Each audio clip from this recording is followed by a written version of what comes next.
So he has militias in the hills. Trump has militias in the hills who are training right now, who are scoping out what communities that they're going to attack if Trump loses. This is fear mongering on a whole nother level. I've never seen fear mongering like this before.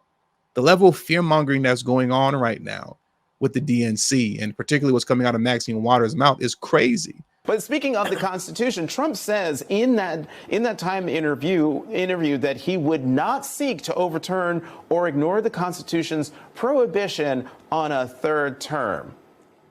So the American people believe that. Do you believe that? No. So you see what this is, and it's really crazy to just sit and listen to it. They're literally just making up their own narratives as they go along.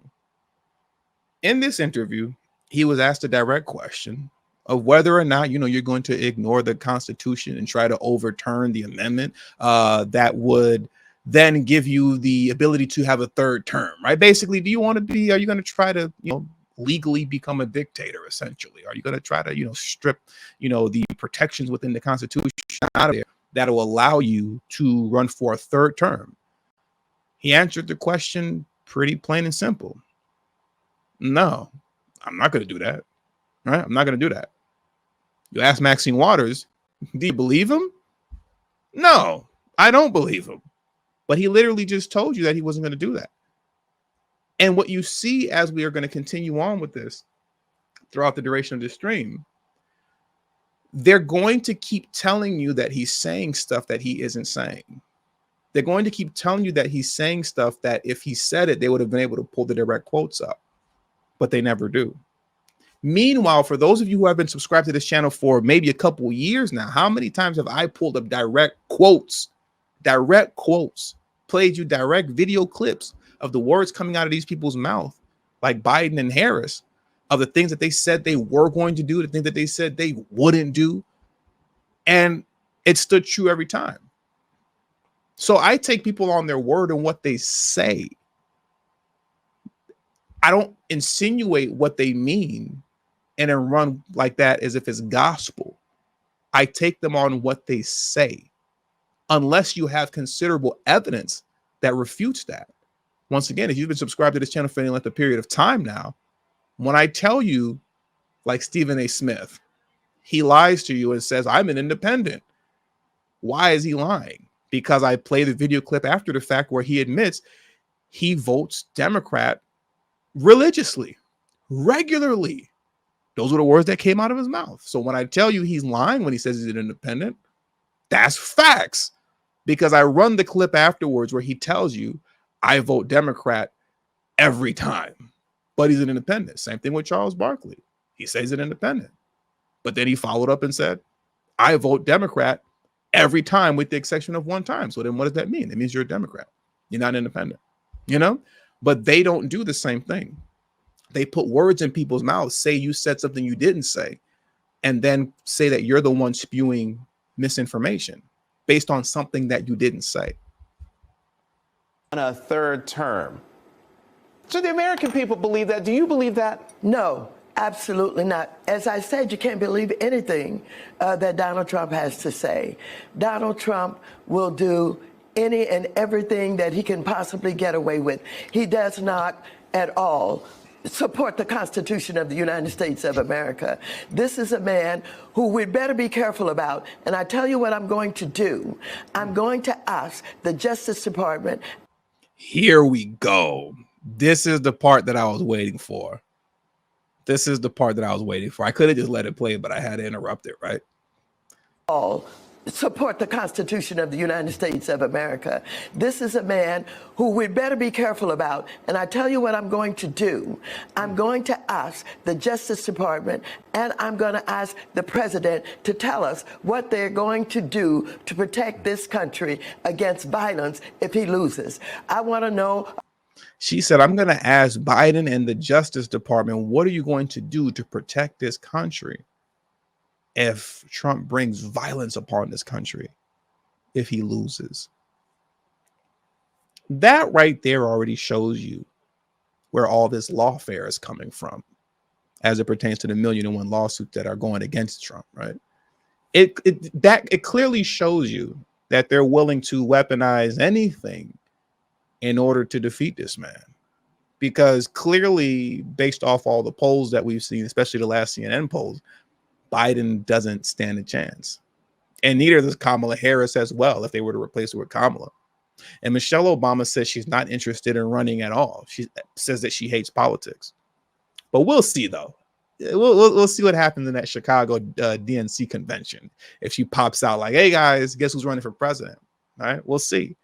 But by all weights and measures, Biden seemingly doesn't stand a chance. So we have to pull all the stops out to see if we can frustrate what he has going on. What you're witnessing here coming from the Democrats is third world politics. That's what this is. Third world politics is what they're using in order to try and defeat Trump, with all type of kangaroo courts and foolishness of that nature. This third world politics that we're engaging in now. About all of those right-wing. Let me rewind it back just a little bit. I'm going to ask the Justice Department, and I'm going to ask the president to tell us what they're going to do to protect this country against violence if he loses. I want to know about all of those right-wing organizations that he's connected with, who are training up in the hills somewhere and targeting, what communities they're going to attack. So he has militias in the hills. Trump has militias in the hills who are training right now, who are scoping out what communities that they're going to attack if Trump loses. This is fear mongering on a whole nother level. I've never seen fear mongering like this before. The level of fear mongering that's going on right now with the DNC, and particularly what's coming out of Maxine Waters' mouth, is crazy. Trump has a militia in the hills. He has a militia in the hills that's training, plotting, and planning right now on what communities they're going to attack if he doesn't win.